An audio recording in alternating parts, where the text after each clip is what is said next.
बिहार की सियासत में इन दिनों धर्म की गूंज सुनाई पड़ रही है। भाजपा के फायर ब्रांड नेता और केंद्रीय मंत्री गिरिराज सिंह ने 5 दिनों की हिंदू स्वाभिमान यात्रा में हिंदुओं को संभावित खतरे के प्रति जागरूक किया। तो आरजेडी नेता और बिहार के पूर्व डिप्टी सीएम तेजस्वी यादव ने मुसलमानों के किसी तरह के अहित की स्थिति में ईंट से ईंट बजा देने की खुली चुनौती दे डाली।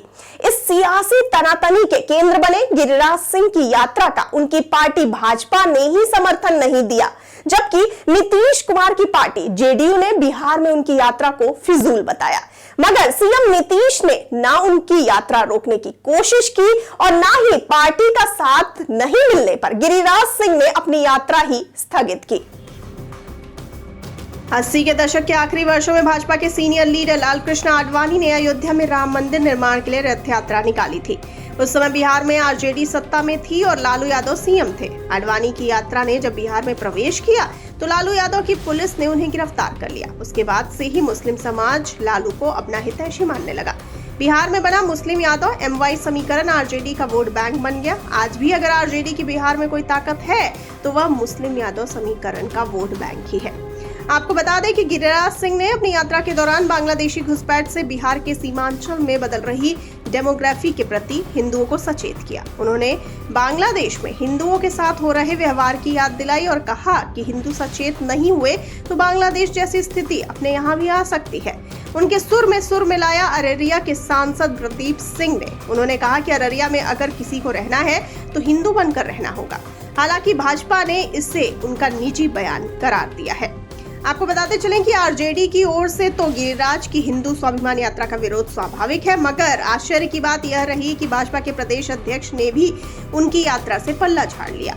जेडीयू के प्रवक्ता नीरज कुमार समेत कई नेताओं ने उनकी यात्रा पर सवाल खड़े किए। राष्ट्रीय लोक मोर्चा आरएलएम प्रमुख उपेंद्र कुशवाहा ने यात्रा को गैर जरूरी बताया।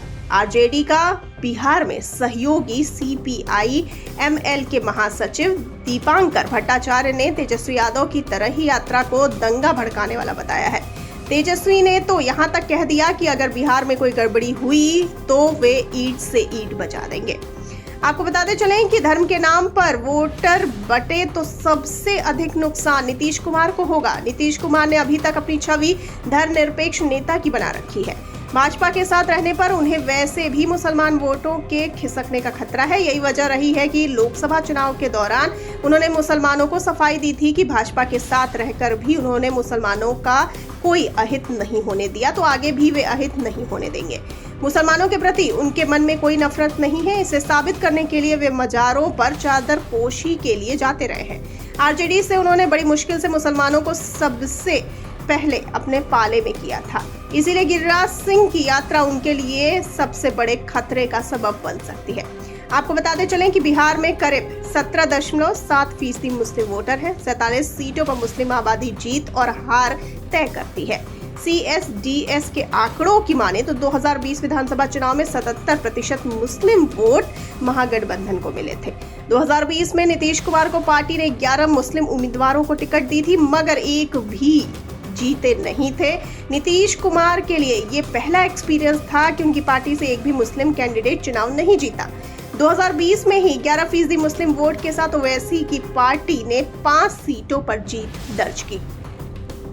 दरअसल तेजस्वी की असली चिंता मुस्लिम वोट नहीं बल्कि जातियों के खांचे में बटे हिंदू वोट है। अगर जातियों की दीवार तोड़ खुद को हिंदू के खांचे में आ गए तो इनका एमवाई समीकरण दरक जाएगा, जबकि गिरिराज सिंह ने इस हिंदू वोटों को पोलराइज करने के लिए बटेंगे तो कटेंगे पर फोकस बढ़ा दिया है। इन सब के बीच नीतीश कुमार ने खामोशी की चादर ओढ़ रखी है। गिरिराज सिंह की हिंदू स्वाभिमान यात्रा के लिए प्रशासनिक स्तर पर भी कोई रोक टोक भी नहीं है।